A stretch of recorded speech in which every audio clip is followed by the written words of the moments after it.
मैं Rohini news express से। आज एनएमसी में कांग्रेस कमेटी द्वारा आंदोलन छेड़ा गया है, लक्ष्यवेधी आंदोलन, जहां पर नागपुर की सड़कें जिसकी वजह से आम जनता को काफ़ी दिक्कतों का सामना करना पड़ता है और दुर्घटना का खतरा भी है और इसमें प्रशासन की निष्क्रियता।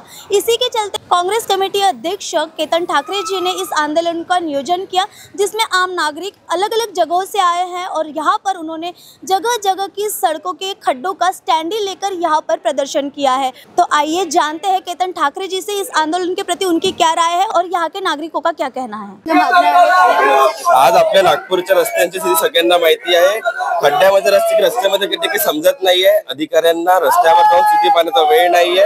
तर आम्ही आज त्यांच्यासाठी त्यांच्या ऑफिसच्या खालीच नागपूरच्या रस्त्यांचं प्रदर्शन लावले आहे। लोकेशन सहित आम्ही सगळे फोटो काढून आणले की कुठे कुठे काय स्थिती आहे। येणाऱ्या 2 दिवसात गणरायांचं आगमन आहे, परंतु ही स्थिती काय अजून विकटच होत चालली आहे। रोजचे ऍक्सिडेंट, रोजच्या दुर्घटना इथे आज होत चालले। तर महानगरपालिकेच्या आयुक्तांनी याच्यावर स्वतः लक्ष देऊन हे रस्त्याचे खड्डे बुजवण्याचे, रस्ते चांगले करण्यात आयुक्त साहेबांना मागणी करणार आहे की जर 8 दिवसात त्यांनी खड्डे बुजवले नाही तर आम्ही त्या खड्ड्यांमध्ये अधिकाऱ्यांच्या फोटोचा बेशरमाचे झाड लावणार आहे।